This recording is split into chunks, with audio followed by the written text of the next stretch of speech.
Hello everyone, welcome to Lit 10 Literatures in Mindanao.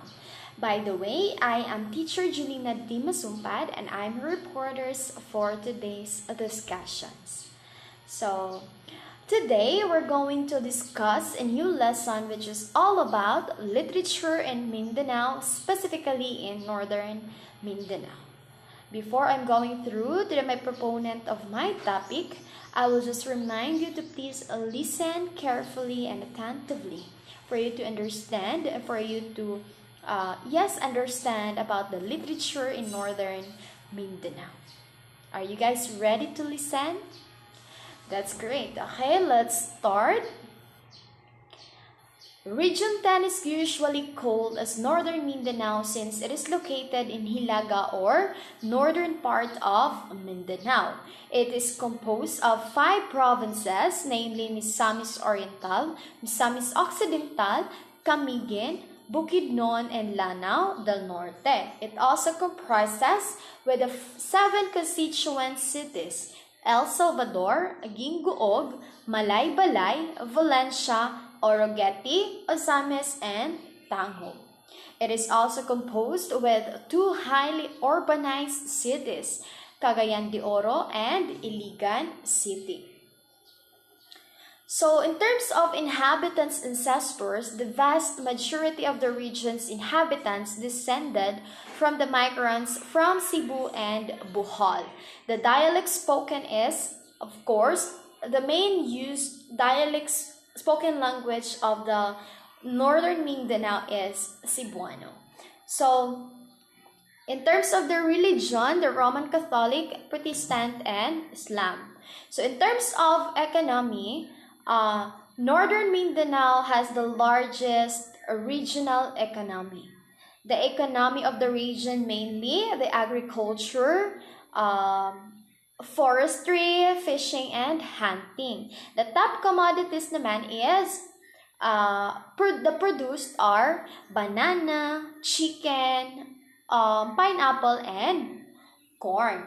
So, Northern Mindanao was officially coined by the Americans after the establishments of American rule in the Philippines during the Filipinos Revolutionary. So, put in mind also that Northern Mindanao is considered as the second coconut producer and at the same time remained top pineapple producer. So, as what I've mentioned earlier, this Northern Mindanao or Region 10 is composed of 5 provinces that those are Misamis Oriental, Misamis Occidental, Camiguin, Bukidnon, and Lanao del Norte. So I will just give a brief background about these 5 provinces. So let's start with province of Misamis Oriental. Misamis Oriental has a total area of 3,131.52 square kilometer and its capital is Cagayan de Oro. So, Misamis Oriental, their spoken language is Cebuano.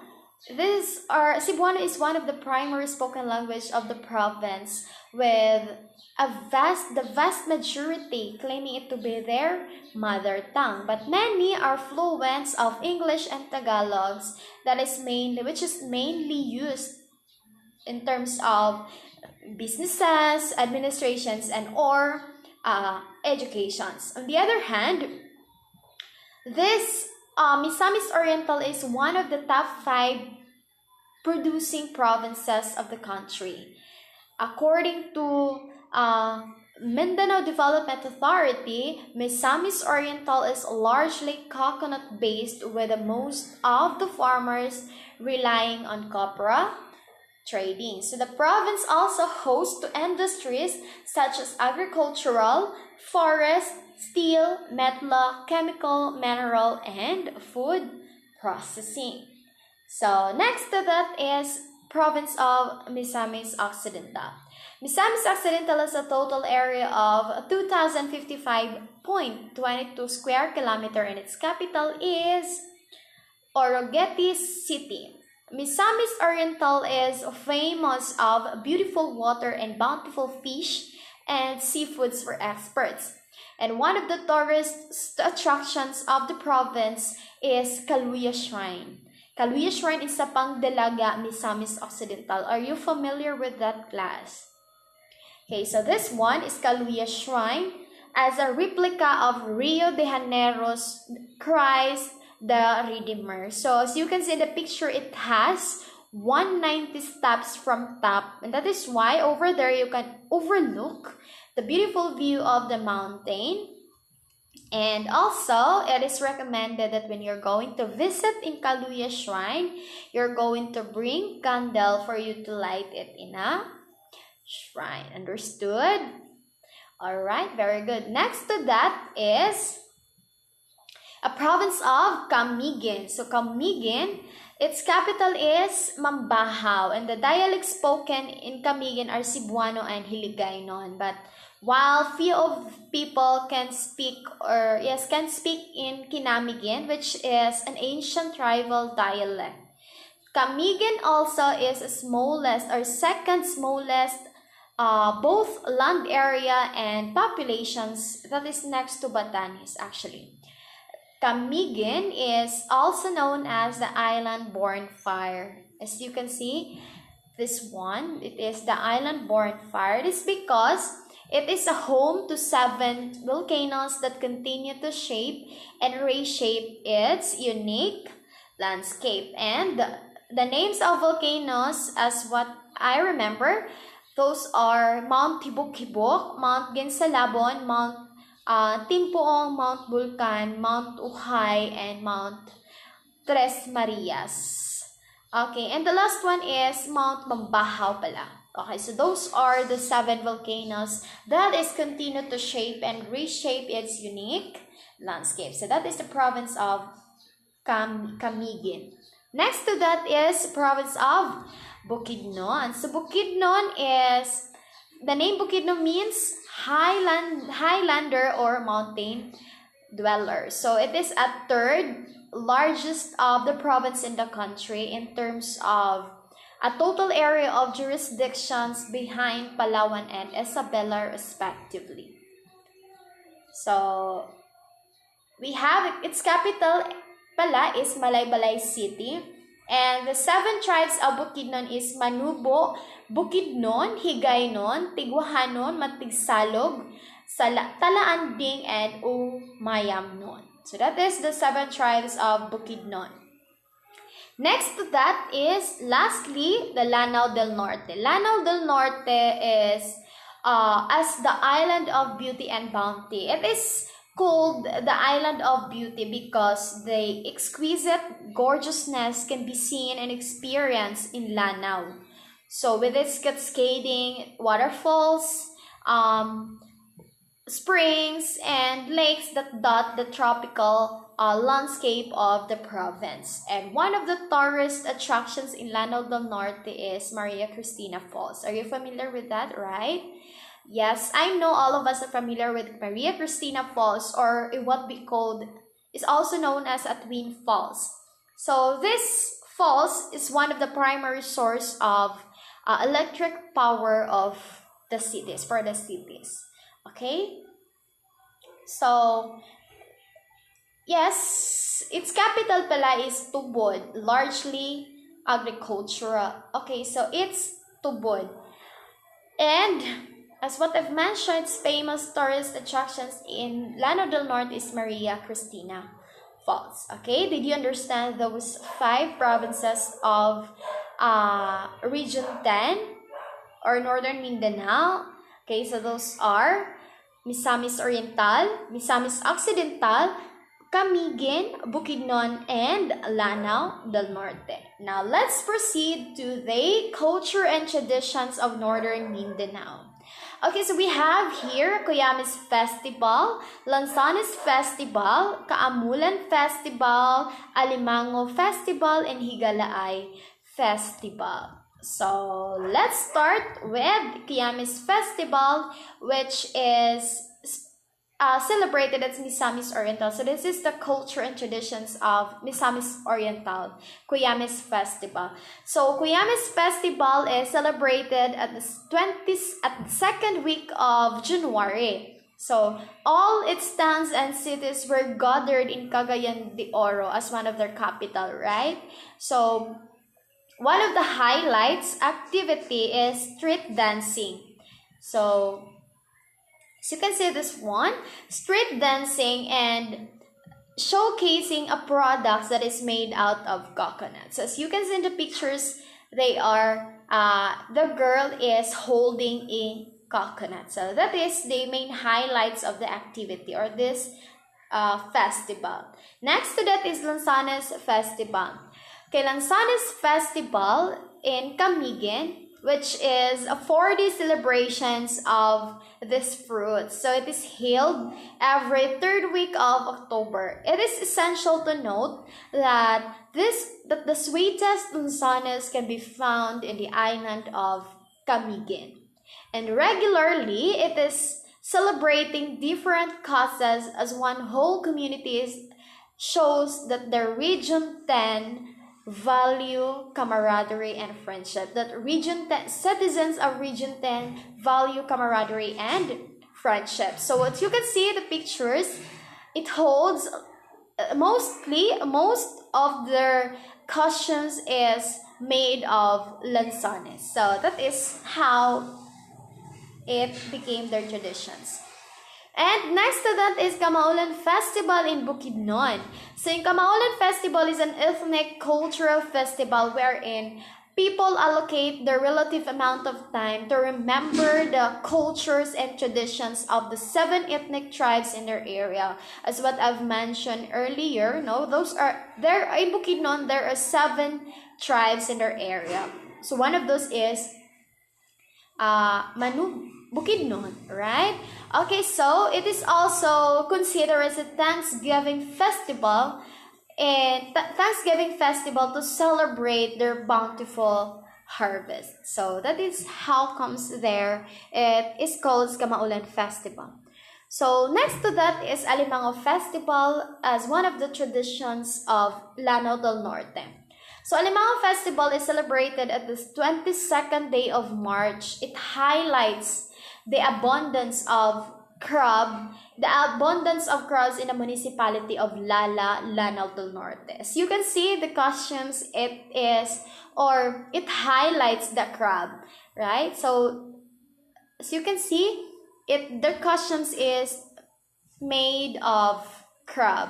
So that is why it is considered as an Alimango Festival, because it highlights the abundance of crab. Next to that is Higalaay Festival. So this Higalaay Festival it is the most popular in the region because this is celebrate a feast day of Saint Augustine every 28th day of August.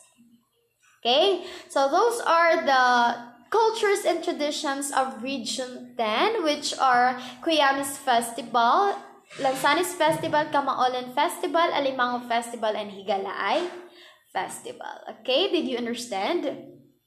Okay, next to that is we have also the customs and beliefs.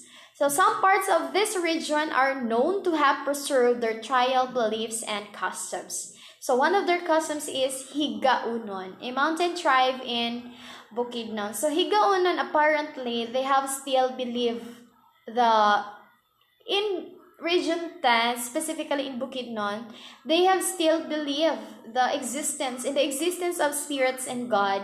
Furthermore, they have also a god of each elements. Another superstition is that they need to please the spirits so that they will experience something good in return. So that is one of their superstitious beliefs and one of their customs and beliefs. In Region 10, specifically in Bukidnon, because this Higaunon as one of their customs is a mountain tribe in Bukidnon. Okay? And also in Region 10, they have one of the famous literary piece, which is entitled Panlibay Hubata. This Panlibay Hubata is one of the poetry. Is this actually a poetry? I mean, this is a poetry that uh came from Bukidnon. So this came from Bukidnon. I will not read this one because it's too hard to read this word. It's unfamiliar words, but I will just try it for you to for it to be guided. Okay, so let's start. Panlibay Hubata, a poetry that came from the province of Bukidnon. Buwa-buwa dagwat ka, nakalibay tanyagaw ka, nahadi ka tag-ala, na di ka tagmasinugaw.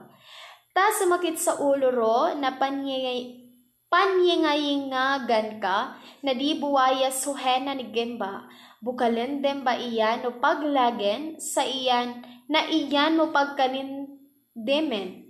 Sayo payap sa tulungan, sa tudog sagdi sa langin, taw kayanag sa katulin. Next is, taasim ka mag-igway, na yan pamamhang kapin, sa maninga hagmang ganin, na daw kumagmalaki ka, na yan pamulungin, sa maaniag hagba hagdiyan. Tada man iyan din agi, na daw man, andin hidalan, sa kuligaw buyawan no, na banting tangkayangin, si hinulod no ibayibig, buwa-buwa tidugain.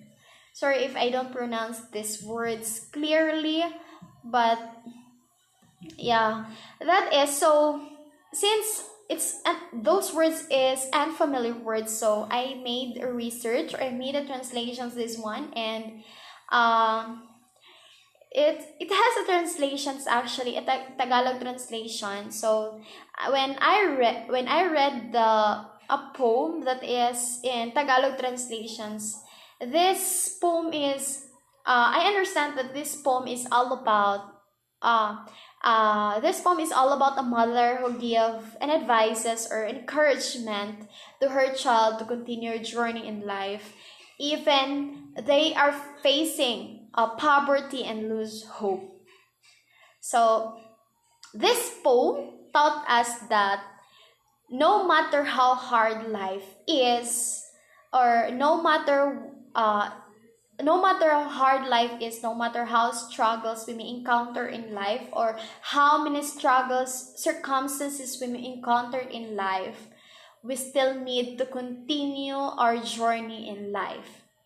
Because poverty is not the hindrance for you to be successful. But if you are experiencing this poverty, all you have to do is to have dedications and making hard work for you to be successful. So this one taught us that no matter how hard life is, or no matter we may experience a lot of circumstances or struggles in life, we still need to continue to pursue our journey. We still need to become successful. Okay, so even though we have experiencing this poverty, as what I've mentioned, or we lose hope.